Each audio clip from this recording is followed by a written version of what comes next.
നമസ്കാരം. വാരാന്ത്യത്തിലേക്ക് സ്വാഗതം.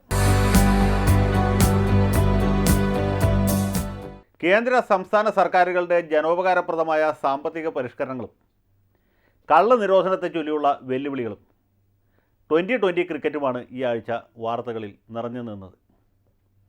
ചെറുകിട വ്യാപാര മേഖലയിൽ വിദേശ നിക്ഷേപം അനുവദിക്കാനും പൊതുമേഖലാ സ്ഥാപനങ്ങളുടെ ഓഹരി വിൽക്കാനുമുള്ള കേന്ദ്ര സർക്കാർ തീരുമാനത്തിൽ പ്രതിഷേധിച്ച് കുമാരി മമതാ ബാനർജി ഡൽഹിയിൽ വമ്പിച്ച പ്രതിഷേധ റാലി സംഘടിപ്പിച്ചു. കൽക്കട്ടയിൽ മാത്രമല്ല, ഡൽഹിയിലും 10 ആളെ കൂട്ടാൻ തനിക്ക് കഴിയും എന്ന് തെളിയിച്ചു. മൻമോഹൻ സിംഗിൻ്റെ സാമ്പത്തിക പരിഷ്കാരങ്ങളെ മമത കഠിനമായി വിമർശിച്ചു. പ്രകടനക്കാർക്ക് ആവേശം പകരാൻ ഐക്യ ജനതാദൾ അധ്യക്ഷൻ ശരത് യാദവും എത്തിയിരുന്നു. തൃണമൂൽ കോൺഗ്രസ് NDAയിൽ ചേരും എന്ന കിംവദന്തി ഇതോടെ ശക്തമായി. കേന്ദ്ര ഗവൺമെൻറ്റിനെതിരെ അവിശ്വാസ പ്രമേയം കൊണ്ടുവരും എന്ന് ദീദി പ്രഖ്യാപിച്ചു. മമതയുടെ അവിശ്വാസത്തെ ആരൊക്കെ പിന്തുണച്ചാലും മാർക്സിസ്റ്റ് പാർട്ടി എതിർക്കും എന്നുറപ്പാണ്. സഖാക്കൾക്ക് കേന്ദ്ര സർക്കാരല്ല, ബംഗാൾ സർക്കാരാണ് എനിമി നമ്പർ 1.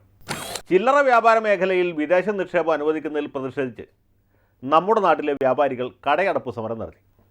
സമരം വൻ വിജയമായി. ഒരൊറ്റ കടയും തുറന്നില്ല, 10 കാശിൻ്റെ കച്ചവടം നടന്നില്ല. എന്നാൽ ഇതുകൊണ്ടൊന്നും കേന്ദ്ര സർക്കാരിൻ്റെ മനസ്സ് മാറും എന്ന് ഒരാളും ധരിച്ചു പോകരുത്. ഭരണകാലാവധി തീരും മുമ്പ് രാജ്യം മൊത്തമായും ചില്ലറയായും വിറ്റ് ഡോളർ മദാമയുടെ സ്വിസ് ബാങ്ക് അക്കൗണ്ടിൽ അടക്കാൻ സർക്കാർ പ്രതിജ്ഞാബദ്ധമാണ്. ഇൻഷുറൻസ് മേഖലയിലും പെൻഷൻ ഫണ്ടിലും 49% വീതം വിദേശ നിക്ഷേപം അനുവദിക്കുമെന്ന് ധനകാര്യസ്ഥൻ ചിദംബരം ചെട്ടിയാർ പ്രഖ്യാപിച്ചു. ചാനലുകളായ ചാനലുകളും പത്രങ്ങളായ പത്രങ്ങളുമൊക്കെ അത് വലിയ സംഭവമാക്കി ചിത്രീകരിച്ചു. സാമ്പത്തിക പരിഷ്കാരം കൂടാതെ ഒരടി പോലും മുന്നോട്ട് പോകാൻ കഴിയില്ലെന്ന് മന്ത്രിമാരും മനോരമാദി പത്രങ്ങളും വ്യാഖ്യാനിച്ചു. അതേസമയം BJPയും ഇടതുപക്ഷ പാർട്ടികളും വിദേശ നിക്ഷേപത്തെ അപലപിച്ചു. മദാമ വിരുദ്ധ മാധ്യമങ്ങളും അതേ പാത പിന്തുടർന്നു. രാഷ്ട്രീയത്തിലെ വിദേശ നിക്ഷേപത്തെ പരിഹസിച്ചുകൊണ്ട് ഇന്ത്യൻ എക്സ്പ്രസിൻ്റെ 1-ാം പേജിൽ രവിശങ്കർ കാർട്ടൂൺ വരച്ചു. ആരെന്തു വരച്ചാലും എഴുതിയാലും പ്രസംഗിച്ചാലും കേന്ദ്രം ഭരിക്കുന്നവർക്ക് പുല്ലാണ്. ഡീസലിൻ്റെ വില 5 രൂപ കൂടി വർദ്ധിപ്പിക്കാൻ പരിപാടിയുണ്ടെന്ന് ചില പത്രങ്ങളിൽ വാർത്ത കണ്ടു. മണ്ണെണ്ണയ്ക്കും മരോട്ടി എണ്ണയ്ക്കും കൂടി വില കൂട്ടിയാൽ കോടാനുകോടി ഇന്ത്യക്കാർ ധന്യരാകും. കേന്ദ്ര സർക്കാർ തേങ്ങ ഉടക്കുമ്പോൾ സംസ്ഥാന സർക്കാർ ചിരട്ടയെങ്കിലും ഉടക്കണം. അതുകൊണ്ട് തന്നെ ഉമ്മൻ സർക്കാർ യാത്രക്കൂലി വർദ്ധിപ്പിക്കാൻ തീരുമാനിച്ചു. ബസ്സിന് മിനിമം 6 രൂപയാക്കി നിജപ്പെടുത്തി. ഓട്ടോറിക്ഷയ്ക്കും ടാക്സിക്കും ആനുപാതികമായി നിരക്ക് വർദ്ധിപ്പിക്കുന്നുണ്ട്. സ്വകാര്യ ബസ് ഉടമകളിൽ നല്ലൊരു ഭാഗം UDF നേതാക്കളായതുകൊണ്ട് ആർക്കും ആക്ഷേപമുണ്ടാകാൻ ഇടയില്ല. വൈദ്യുതി നിരക്കും ഉടനെ കൂട്ടും എന്ന് ആര്യാടൻജി ഉറപ്പ് നൽകിയിട്ടുണ്ട്. നിരക്ക് കൂട്ടുമ്പോൾ കുത്തനെ കൂട്ടണം. മനോരമ എഡിറ്റോറിയൽ എഴുതുമ്പോൾ അല്പം കുറയ്ക്കുകയും ചെയ്യാം. അപ്പോൾ ആര്യാടനും അച്ചായനും ആഹ്ലാദിക്കാൻ വകയുണ്ടാകും. സബ്സിഡി ഇല്ലാത്ത LPG സിലിണ്ടറിൻ്റെ വില 789 രൂപയിൽ നിന്ന് 917 രൂപയാക്കി വർദ്ധിപ്പിച്ചതാണ് മറ്റൊരു പരിഷ്കാരം. സംസ്ഥാനത്ത് ഇൻഡക്ഷൻ കുക്കറുകളുടെ ഉപയോഗം നിയന്ത്രിക്കാനും ആലോചനയുണ്ട്. വേവിച്ച ഭക്ഷണം ഉപേക്ഷിച്ചാലേ മലയാളികൾ രക്ഷപ്പെടുകയുള്ളൂ. ഉമ്മൻ സർക്കാരും മനോരമ പത്രവും അതിനുവേണ്ടി ബോധവൽക്കരണം ഇപ്പോഴേ ആരംഭിക്കണം. ഉപ്പ് തൊട്ട് കർപ്പൂരം വരെ സകല സാധനങ്ങൾക്കും വില കുത്തനെ കയറുമ്പോഴും കള്ളിൻ്റെ ഗുണമേന്മയെക്കുറിച്ചാണ് ഈ ആഴ്ച ഏറ്റവും അധികം ചർച്ച നടന്നത്. ചാരായം നിരോധിച്ച പോലെ കള്ളും നിരോധിക്കണം എന്ന ഹൈക്കോടതി നിർദ്ദേശത്തെ ഇന്ത്യൻ യൂണിയൻ മുസ്ലിം ലീഗ് സഹർഷം സ്വാഗതം ചെയ്തു. കള്ള് ചെത്തുന്നതും വിൽക്കുന്നതും കാഫറുകളാണ്. കുടിക്കുന്നത് ബ്ലൂ ലേബൽ വിസ്കി വാങ്ങി കുടിക്കാൻ പാങ്ങില്ലാത്ത ദരിദ്രവാസികളുമാണ്. അതുകൊണ്ട് തന്നെ ഹൈക്കോടതി വിധി സ്വാഗതാർഹമാണെന്ന് ET മുഹമ്മദ് ബഷീറും KPM മജീദും ഏകസ്വരത്തിൽ അഭിപ്രായപ്പെട്ടു. കള്ള് ചെത്തരുത്, കുടിക്കരുത്, കൊടുക്കരുത് എന്ന് ലീഗുകാർ ശ്രീനാരായണീയരെ ഉപദേശിച്ചു.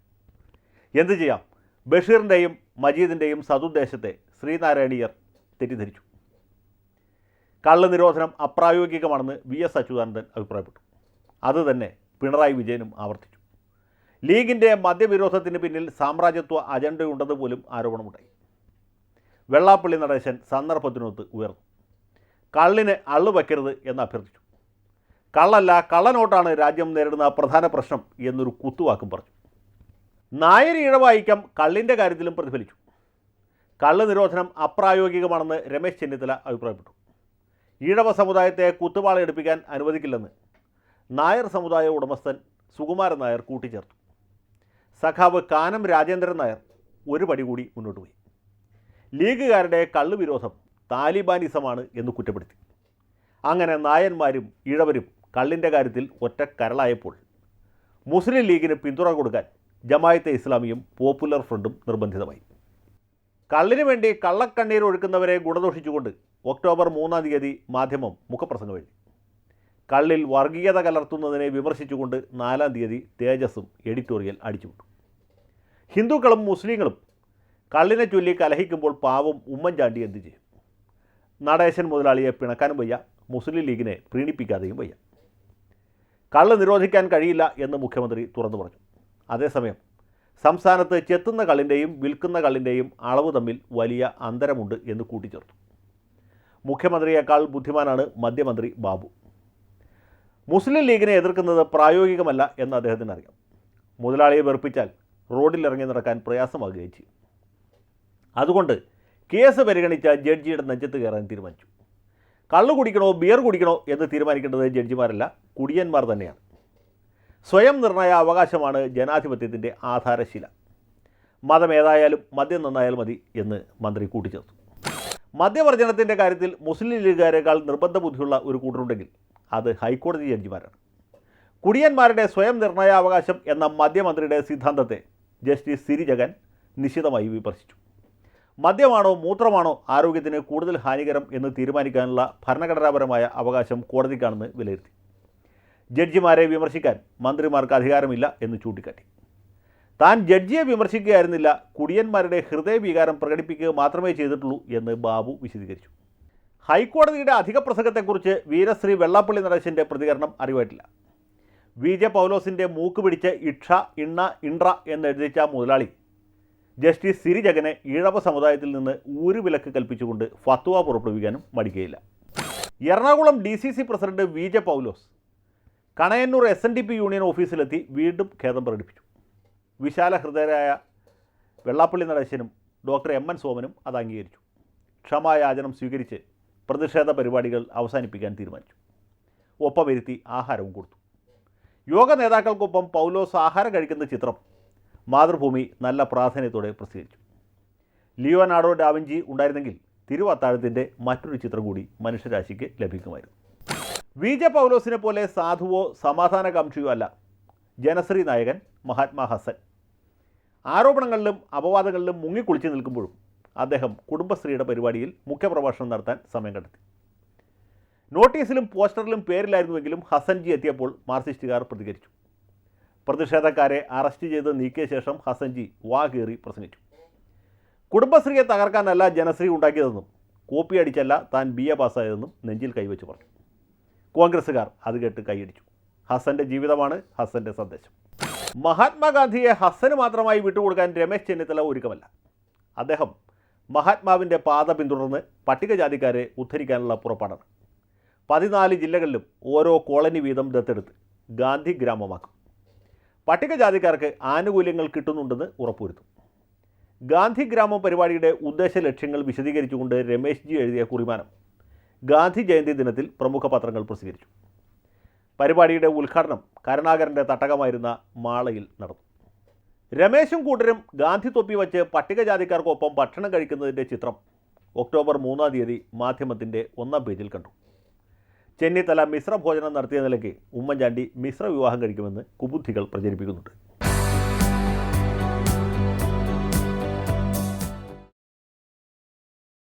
തിരുവിതാംകൂറിൻ്റെ ചരിത്രത്തിലെ സുപ്രധാനമായ ഒരു അധ്യായമായിരുന്നു നിവർത്തന പ്രക്ഷോഭം. കോഴഞ്ചേരി പ്രസംഗത്തെ തുടർന്ന് ജയിൽവാസം അനുഭവിച്ച C കേശവൻ മോചിതനായപ്പോൾ ആലപ്പുഴ കിടങ്ങാമ്പറമ്പ് മൈതാനത്ത് വമ്പിച്ച സ്വീകരണം നൽകിയുണ്ട്. ആ സ്വീകരണത്തിൻ്റെ 75-ാം വാർഷികം ഒക്ടോബർ 3-ന് ആലപ്പുഴയിൽ ആഘോഷിച്ചു. മദ്യമന്ത്രി ബാബുവും ശ്രീനാരായണ ഗുരുവിൻ്റെ അത്യുത്തമ ശിഷ്യൻ വെള്ളാപ്പള്ളി നടേശനും നേരിട്ട് പങ്കെടുത്തു. മുഖ്യമന്ത്രിയുടെ പ്രസംഗം റെക്കോർഡ് ചെയ്ത് കേൾപ്പിച്ചു. C കേശവൻ്റെ ആലപ്പുഴ പ്രസംഗവും ജയിൽ അനുഭവ സ്മരണകളും മലയാള മനോരമയുടെ എഡിറ്റോറിയലും ബന്ധപ്പെട്ട പത്രവാർത്തകളും കൂട്ടിച്ചേർത്ത് ദൗഹിത്രൻ ഹാഷിം രാജൻ ഒരു ചെറു പുസ്തകമായി പ്രസിദ്ധീകരിച്ചു. രാഷ്ട്രീയ ചരിത്ര വിദ്യാർത്ഥികൾക്ക് പുസ്തകം അലർജിയാണെന്ന കാര്യം നമുക്കറിയാം. ഹാഷിം രാജന് അറിയില്ല എന്ന് തോന്നുന്നു. വനിതാ വികസന കോർപ്പറേഷൻ ചെയർപേഴ്സൺ സ്ഥാനത്ത് നിന്ന് കമറുന്നിസ അൻവറെ കൈക്കല കൂടാതെ എടുത്തു കളഞ്ഞു. കുൽസു ടീച്ചറെ തൽസ്ഥാനത്ത് നിയമിച്ചു. അനിതര വനിതാ സാധാരണമായ ഒട്ടേറെ ഗുണഗണങ്ങളുടെ വിളനിലമാണ് കുൽസു ടീച്ചർ. മുമ്പ് വനിതാ കമ്മീഷൻ അംഗമായിരുന്ന് കഴിവ് തെളിയിച്ച മഹതിയുമാണ്. ഏതു നിലയ്ക്കും വനിതാ വികസനത്തിന് സർവ്വഥാ യോഗ്യ. കമറുന്നിസയെ സാമൂഹ്യക്ഷേമ ബോർഡ് അധ്യക്ഷയാക്കി പുനരധിവസിപ്പിക്കാനാണ് പാർട്ടി ഉദ്ദേശിച്ചത്. എന്നാൽ അവർ വനിതാ വികസന കോർപ്പറേഷൻ MDക്കെതിരെ ആരോപണങ്ങൾ ഉന്നയിച്ച് ഉള്ള കഞ്ഞിയിൽ പാറ്റയെ പിടിച്ചിട്ടു. കമറുന്നിസയ്ക്ക് ബോർഡുമില്ല, കോർപ്പറേഷനുമില്ല എന്ന് കുഞ്ഞാലിക്കുട്ടി തീരുമാനിച്ചു. വനിതാ വികസനത്തിൻ്റെ കാര്യത്തിൽ ഒരു വിട്ടുവീഴ്ചയും ചെയ്യാത്തവരാണ് കുഞ്ഞാപ്പയും പാർട്ടിയും. ഉമ്മൻചാണ്ടിയുടെയും തിരുവഞ്ചൂർ രാധാകൃഷ്ണൻ്റെയും ഭരണത്തിന് കീഴിൽ സംസ്ഥാനത്തെ പല ജില്ലകളിലും നായ്ക്കൾക്ക് രക്ഷയില്ലാതായി. തൃശ്ശൂർ, പാലക്കാട്, മലപ്പുറം ജില്ലകളിൽ നായ്ക്കളെ വെട്ടിപ്പരിക്കേൽപ്പിക്കുന്ന സംഭവങ്ങൾ വ്യാപകമായെന്ന് മലയാള മനോരമ റിപ്പോർട്ട്. നായ്ക്കളെ ആക്രമിക്കുന്നത് ആരാണെന്നും ഇത് എന്തിൻ്റെ റിഹേഴ്സലാണെന്നും പോലീസുകാർക്ക് മാത്രമേ മനസ്സിലാകാതെയുള്ളൂ. ഉമ്മൻജിയും തിരുവഞ്ചൂർജിയും ഉറക്കം നടിക്കുകയാണ്. അറിയാത്ത ഉമ്മൻ ചൊറിയുമ്പോഴറിയും എന്ന് മാത്രമേ വാരാന്ത്യത്തിന് പറയാനുള്ളൂ. പരിഭവം മറന്ന് പാർട്ടിയുമായി സഹകരിച്ച് പ്രവർത്തിക്കാൻ ജോസഫ് M പുതുശ്ശേരി തീരുമാനിച്ചു. കല്ലൂപ്പാറ മണ്ഡലം ഇല്ലാതായപ്പോൾ തിരുവല്ല കൊടുക്കാഞ്ഞതാണ് മാണിയും പുതുശ്ശേരിയും തമ്മിൽ പിണങ്ങാൻ കാരണം. പുതുശ്ശേരിയുടെ പിണക്കം തീർത്തില്ലെങ്കിൽ വരുന്ന പാർലമെൻറ്റ് തിരഞ്ഞെടുപ്പിൽ മെത്രാൻ കക്ഷിക്കാർ മകന് വോട്ട് ചെയ്യില്ലെന്ന് മാണി സാറിനറിയാം. വാഗ്ദാനങ്ങൾ നൽകുകയും അത് പാലിക്കാതിരിക്കുകയും ചെയ്യുന്ന കലയിൽ കരിങ്ങോഴക്കൽ മാണിയെ വെല്ലാൻ കേരള കോൺഗ്രസിൽ എന്നല്ല സോണിയ കോൺഗ്രസിൽ പോലും അധികം പേരില്ല. മാർക്സിസ്റ്റ് പാർട്ടിയിലെ പുതുശ്ശേരിയാണ് MM മോനായി. അദ്ദേഹം പാർട്ടി അംഗത്വം പുതുക്കിയില്ല. കഴിഞ്ഞ തെരഞ്ഞെടുപ്പിൽ സീറ്റ് കിട്ടാഞ്ഞതും ജില്ലാ ബാങ്ക് പ്രസിഡന്റ് സ്ഥാനത്ത് പുനഃസ്ഥാപിക്കാഞ്ഞതുമാണ് പിണക്കത്തിന് ഹേതു. മോനായിയെ മാന്യമായി പുനരധിവസിപ്പിക്കാത്ത പക്ഷം ബാബ കക്ഷിക്കാർ മാർക്സിസ്റ്റ് പാർട്ടിക്കുള്ള പിന്തുണ പുനഃപരിശോധിക്കും. വേണ്ടി വന്നാൽ അന്ത്യോക്യ പാത്രിയർക്കീസിനെ കൊണ്ട് ഇടയലേഖനം എഴുതിക്കും. RSSകാരും മാർക്സിസ്റ്റുകാരും പരസ്പരം വെട്ടിക്കൊല്ലുന്ന പരിപാടി നിർത്തണം, പരമാവധി സഹകരിക്കണം, ന്യൂനപക്ഷ വിപത്തിൽ നിന്ന് സംസ്ഥാനത്തെ രക്ഷിക്കണമെന്ന് TG മോഹൻദാസ് എന്നൊരു പുമാൻ കേസരി വാരികയിൽ ലേഖനം എഴുതി. ലേഖനത്തെക്കുറിച്ചുള്ള അഭിപ്രായങ്ങൾ അറിയിക്കാൻ പത്രാധിപൻ മാന്യ വായനക്കാരെ ആഹ്വാനം ചെയ്യുകയും ഉണ്ടായി. അപ്പോഴേക്കും മാധ്യമ സിൻഡിക്കേറ്റുകാർ ഉത്സാഹഭരിതരായി. സഖാക്കളും സംഘപരിവാറുമായി സഹകരിക്കാൻ പോവുകയാണെന്ന് വാർത്ത വന്നു. ന്യൂസ് ചാനലുകൾ ചർച്ച സംഘടിപ്പിച്ചു. അരിവാൾ താമര ഐക്യത്തെ പരിഹസിച്ച് കേരള കൗമുദിയിൽ സുജിത്ത് കാർട്ടൂണും വരച്ചു. 1977-78 കാലത്ത് RSSകാരും മാർക്സിസ്റ്റുകാരും അഖിലേന്ത്യാ ലീഗുകാരും ഒറ്റക്കരളായിരുന്നു എന്ന കാര്യം ഇപ്പോൾ പലർക്കും ഓർമ്മയില്ല. 77 തെരഞ്ഞെടുപ്പിൽ ഉദുമയിൽ KG മാരാരും കൂത്തുപറമ്പിൽ പിണറായി വിജയനുമായിരുന്നു സ്ഥാനാർത്ഥികൾ. 2012-ലോ 13-ലോ 77 ആവർത്തിക്കാനുള്ള സാധ്യത ഒട്ടും തള്ളിക്കളഞ്ഞു. ഡിഫി നേതാവ് ഷൈലജ ബീഗത്തിൻ്റെ മകൾ പരിയാരം മെഡിക്കൽ കോളേജിൽ NRI കോട്ടയിൽ 50 ലക്ഷം കൊടുത്ത് അഡ്മിഷൻ നേടിയതായി MSFകാർ ആരോപിച്ചു. സിൻഡിക്കേറ്റ് പത്രങ്ങൾ അത് ഏറ്റുപിടിച്ചു.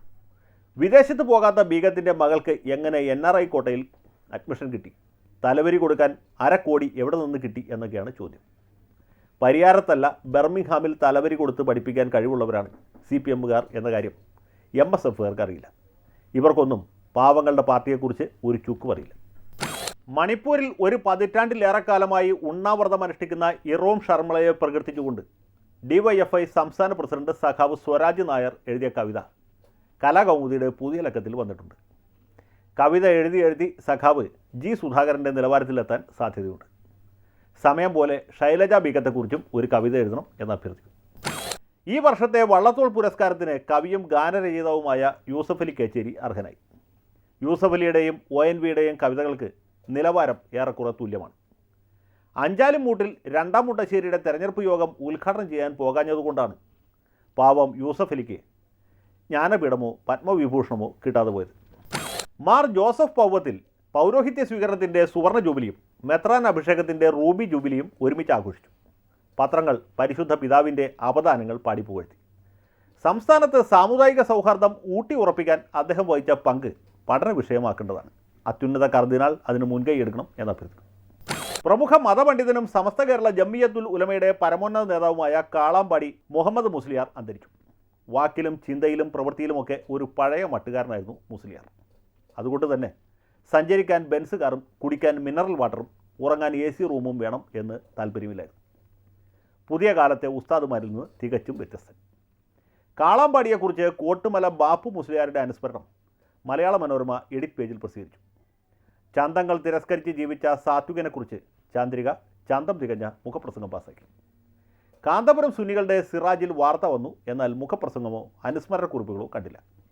കേരള കൗമുദി എഡിറ്ററും പത്രാധിപർ സുകുമാരൻ്റെ ദ്വിതീയ പുത്രനുമായ MS മധുസൂദനൻ നിര്യാതനായി.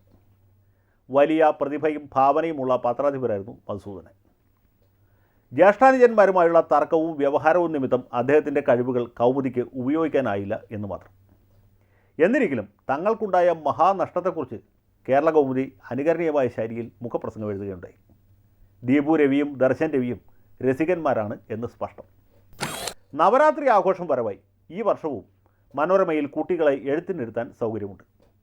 കേരളത്തിലെ 11 യൂണിറ്റുകളിലും ഡൽഹി, മുംബൈ, ചെന്നൈ, ബാംഗ്ലൂർ ഓഫീസുകളിലുമാണ് വിദ്യാരംഭത്തിന് അവസരമൊരുക്കിയിട്ടുള്ളത്.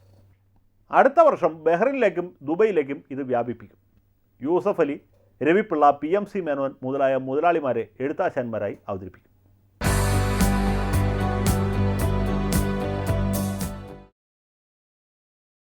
യാത്രയുടെ ഇംഗ്ലീഷ് പതിപ്പ് പുറത്തിറങ്ങി.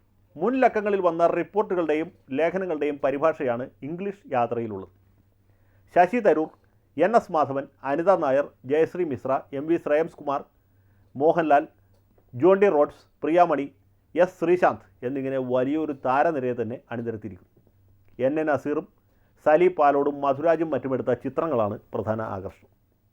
മലയാളം യാത്ര വായിച്ച് മനസ്സിലാകാത്തവർക്ക് നാടൻ സായിപ്പുമാർക്കും ഇംഗ്ലീഷ് യാത്ര പരീക്ഷിക്കാവുന്നതാണ്. വധശിക്ഷ പ്രമേയമാക്കി KR മീര രചിച്ച നോവൽ ആരാച്ചാർ മാധ്യമ വാരിക പ്രസിദ്ധീകരിച്ചു തീർത്തു. ആദ്യ ലക്കം എന്ന പോലെ അവസാന ലക്കവും കവർ സ്റ്റോറിയാക്കി വാരിക വഴിത്തിരിവും സൃഷ്ടിച്ചു. കൃത്യസമയത്താണ് ഏതായാലും നോവൽ സമാപിച്ചത്. ഡൽഹിയിൽ ഒരു കുടുംബത്തിലെ 5 പേരെ കോടതി തൂക്കിക്കൊല്ലാൻ വിധിച്ചു. ആരാച്ചാരുടെ പ്രസക്തി അവസാനിക്കുന്നില്ല എന്നർത്ഥം. ഓപ്പറേഷൻ ബ്ലൂ സ്റ്റാർ നേരിട്ട് നയിച്ച ലഫ്റ്റനന്റ് ജനറൽ KS ബ്രാർ ലണ്ടനിൽ വധശ്രമത്തിൽ നിന്ന് രക്ഷപ്പെട്ടു. ഖാലിസ്ഥാൻ തീവ്രവാദികളാണ് വധശ്രമത്തിന് പിന്നിൽ എന്ന് ഉറപ്പാണ്. സുവർണക്ഷേത്രത്തിലെ സൈനിക നടപടിയെക്കുറിച്ച് Operation Blue Star Inside Story എന്ന പുസ്തകം എഴുതിയ ആളാണ് ജനറൽ ബ്രാർ. താൻ അതിജീവിച്ച വധശ്രമങ്ങളെക്കുറിച്ചും അദ്ദേഹത്തിന് ഒരു പുസ്തകം എഴുതാവുന്നതാണ്. എല്ലാവർക്കും അറിയാവുന്നതും എന്നാൽ വാരാന്ത്യം ഒഴിച്ച് ഒരിടത്തും ആരും തുറന്നു പറയാത്തതുമായ ഒരു പരമരഹസ്യം അരവിന്ദ് കെജ്രിവാൾ രേഖകളുടെ പിൻബലത്തോടെ തുറന്നടിച്ചു.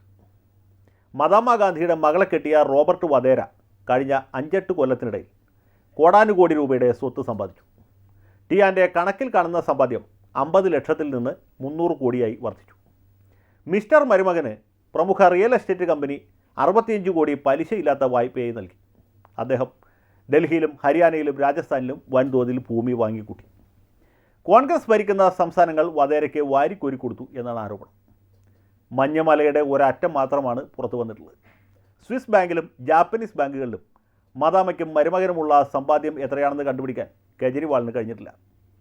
വധേരയെ പ്രതിരോധിക്കാനും ഗാന്ധി കുടുംബത്തോടുള്ള കൂറ് തെളിയിക്കാനും അഹിംസ പാർട്ടിക്കാർ തമ്മിൽ മത്സരമാണ്.